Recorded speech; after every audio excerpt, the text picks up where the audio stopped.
this week, next year, we will be in the middle of the US presidential election. As it stands right now, it's looking like it's going to be a Donald Trump versus Joe Biden showdown. And according to the latest polls, Donald Trump is leading. I'm joined by Guillaume Paillat. I want to talk about this race, but I also want to talk about the economic impact and what this might mean for markets. So, Guillaume, let's start off with the latest. What are the headlines, and why are we talking about this now, even though we're a year out from the election? Hi, Shane. Yes, this week there was a New York Times poll that came out and showed that if the election was held today, Donald Trump would win 5 of the 6 swing states, the key battleground states where the US election is often decided, Nevada, Georgia, Pennsylvania. So yeah, that's been quite a bit of a surprise. And, especially because Trump's in court at the moment. So, effectively seem to be doing better from the sideline than when he's in the office. And, he's on trial for fraud. But potentially using this as a platform to campaign. Having said that, it's definitely too early for the polls to be accurate. But at this stage, it's shaping for a bit of an uphill battle for Biden.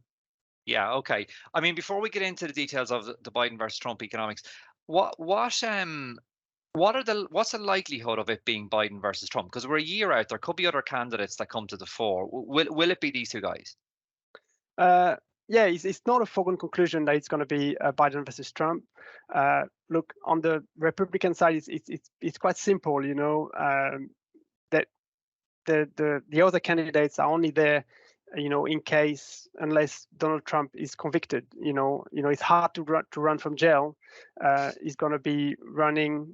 There's 4 criminal cases potentially running against him within next year. So really watch this space. On the Democrat side, what we've seen historically is that challenging the incumbent never works. So it's really hard to replace Biden. There's no credible challenger currently. So possibly watch for those third-party candidates. Lots of people are talking about Robert Kennedy at the moment as a bit of a wild card. He's got decent popularity and potentially voters a bit disillusioned with the major parties. So potentially that could end up helping Biden, given that he's a bit closer to Trump in terms of some of his policies. Okay. It's hard to run from jail. I like that line. There's one man that would, though. It's probably Donald Trump. Okay, so what you're saying is quite likely to be Trump versus Biden, but an outside chance maybe of a third-party candidate. Right. Let's just turn to Biden for a second. So, I mean, the latest polls are also showing, I think it's a 39% approval rating for Biden. So he's lost massive popularity. From an economic perspective, Guillaume, how has Biden done? Yeah, actually, the Biden's track record is pretty decent. In terms of government spending, he's done the infrastructure bill, he's done the CHIPS Act, which was tax credit to boost domestic production of semiconductors in the United States. He's done the Inflation Reduction Act, which was, tax credit for clean energy and healthcare policies. But having said that, those policies are longer term. Potentially they're not really helping voters at the grocery store with the price of gas, etc. So really sentiment in the US for the consumer is kind of fairly weak at the moment because of inflation. And having said that, if we get into a bit of an economic slowdown next year, potentially, that wouldn't be helpful for Biden either in terms of those approval ratings. Okay. And I mean, how does that contrast with what Donald Trump will do if he is elected? Well, it's always hard to say with Trump, right? But people will definitely trust him more on topics like immigration, crime, the economy to a degree, and relations with China, for example, as opposed to other areas where he's less focused, like healthcare, abortion, and climate change, which are definitely more on focus for Democrats. Okay. And I mean, if we fast forward a year, I'm going to put you on the spot because the ultimate question everyone wants to know is who's going to win. So who is going to win, and what would that mean for markets?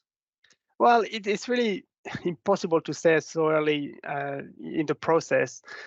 What's important to know is that there will be a Congress election at the same time, which means that both the houses, the Republican-led House and the Democrat-led Senate, both going for re-election as well. So that will complicate things.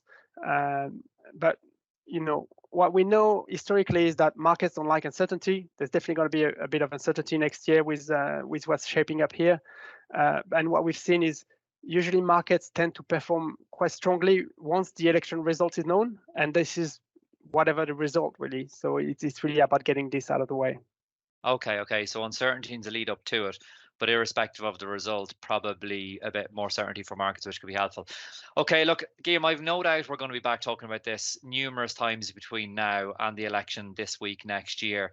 But I think that hopefully gives everyone a good, quick update on why it's hitting the headlines this week and where we stand right now. We will be back next week. We will put a fund manager on the spot and ask the difficult questions. Until then, take care.